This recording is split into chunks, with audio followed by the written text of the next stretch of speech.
And thanks for joining us on this Wednesday. For DC News Now at 5, I'm Mark Hall. And I'm Annalisa Gale. It's a DMV first warn day of use. If you've heard there, wildfire smoke across our region, now canceling events across the DMV and forcing other closures and delays.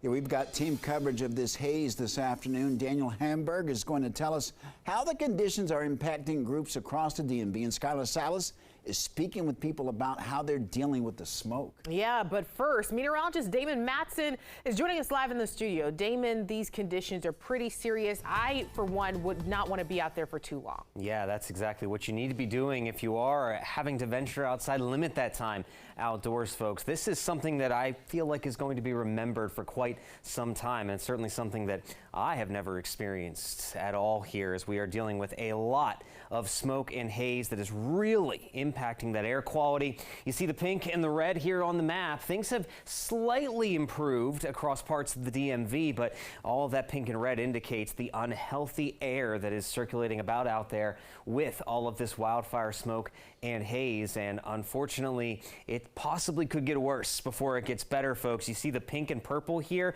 extending into New York City, where some of those orange, almost otherworldly like images are coming from. That is another plume of that thick smoke where really hazardous air quality is in place at this current moment. So folks, yeah, this is a pretty serious situation, as you don't want to be outside dealing with this haze if at all possible. If you spend too much time outdoors, and especially doing strenuous activities, you'll start to feel it. A raspiness to your voice, maybe feeling just exhausted overall. It's impactful, and it's not going to be changing. We'll still be hazy the rest of the evening. If it wasn't for the smoke, we'd have a beautiful evening ahead of us, but that's just not the case, and looks like this will continue to impact the area. When might things finally improve? We will have a check of that full forecast here coming up in just a bit. All right, Damon, thank you so very much for that, that very important information for all of us to follow. Of course, it's impacted millions of folks here in the region. Yeah, so many people impacted by this. And again, the alert is forcing a lot of people to change their plans. Our Daniel Hamburg is live on the National Mall for us tonight. Daniel, what are you seeing? Well, Annalisa, a lot of people are moving around as they normally would today. Some people are wearing masks, but doctors say that this could be very detrimental to your health. And they say if there is an uptick in emergency room visits, they won't see it for a couple days after symptoms set in. But there are many organizations taking precautions. Montgomery County Public Schools and DC Public Schools both canceled all outdoor activities both today and tomorrow. That includes things like recess, gym class, after school sports activities, as well as competitions.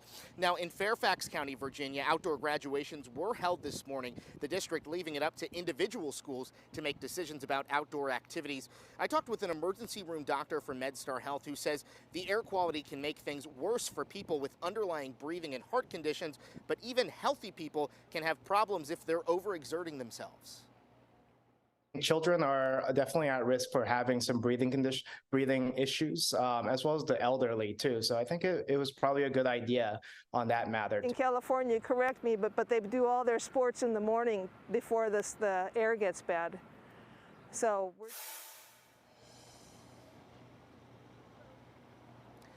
now, you saw that woman wearing a mask right there. People are asking, should I put one of those on again? If you have one of these N95s that has that top and bottom strap here, doctors say that could help in the conditions we might see worsen tonight and tomorrow. But if you just have a regular cloth mask or a surgical mask, it's probably not going to do much. The best advice, again, just stay indoors, even use one of those air purifiers if you have one available. We're live on the National Mall. Daniel Hamburg, DC News Now. All right, thanks, Daniel. And Mark, I definitely reached for that mask today.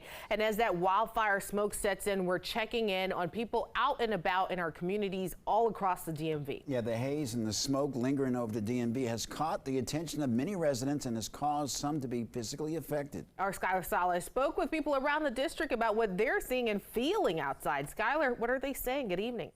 That's right, guys. Many people I talked to, they've noticed a shift in the air quality, and so far aren't too worried about it. But if it continues, residents tell me it does raise some concern. Gray skies and a lingering smell of smoke has been the main topic for people around the DMV. Some people say it hasn't bothered them much.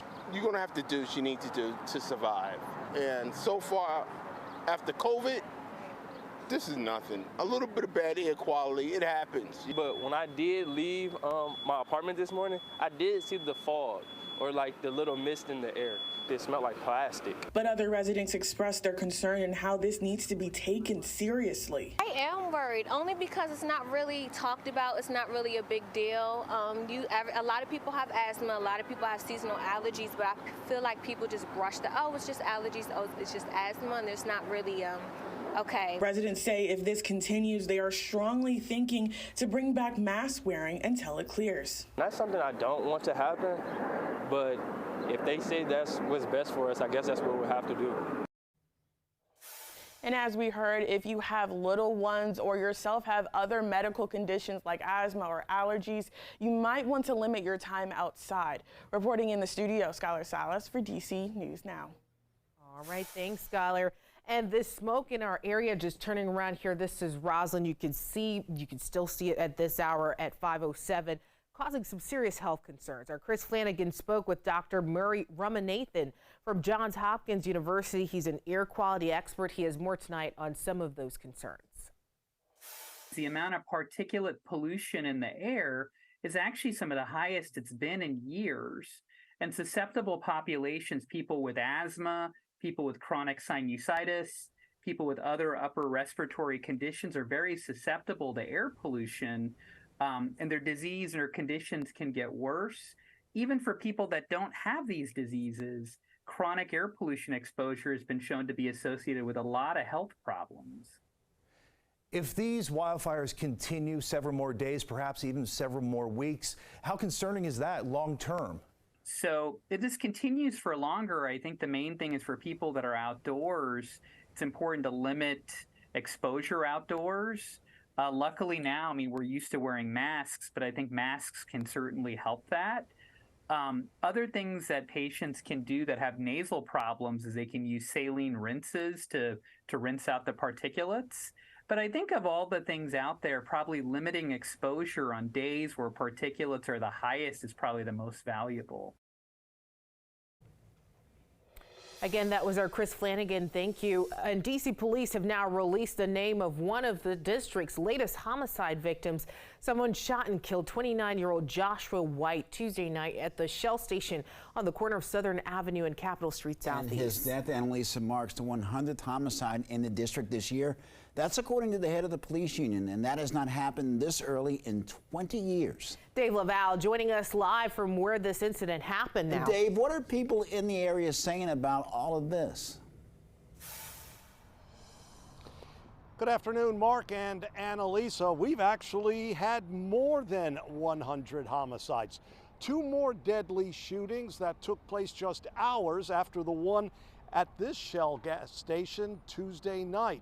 We spoke with several people in this area about what's been going on lately, and they told us they're fed up, they're upset about all of this, and they want the violence to stop right now. It's not safe to walk the streets. It's terrible. Marshall Proctor lives behind the Shell station where Tuesday's homicide took place. It's the 100th in D.C. this year, a 19% increase compared to a year ago, according to the latest statistics from D.C. police. My daughters and my kin folks, they could be hit anywhere. It's not safe, man. The head of the D.C. Police Union pointed the blame at the D.C. Council. Greg Pemberton said in an email, quote, "This increase in crime is due to the D.C. Council's implementation of misguided police reform legislation. The council's actions have had a chilling effect on professional and responsible policing and caused over 1,200 police officers to leave the agency." Every homicide is a tragedy in this city. Interim Police Chief ASHAN Benedict said Wednesday officers are making a difference when it comes to violent crime and cited Tuesday as an example. We had 0 Part 1 crimes. Those are violent crimes reported to MPD. And then we had that one homicide at the Shell station. That one homicide detracts from otherwise a good productive day for the Metropolitan Police Department and for the people that live in this city. Yet the significance of Tuesday night's homicide in Southeast has more people a bit scared for their safety.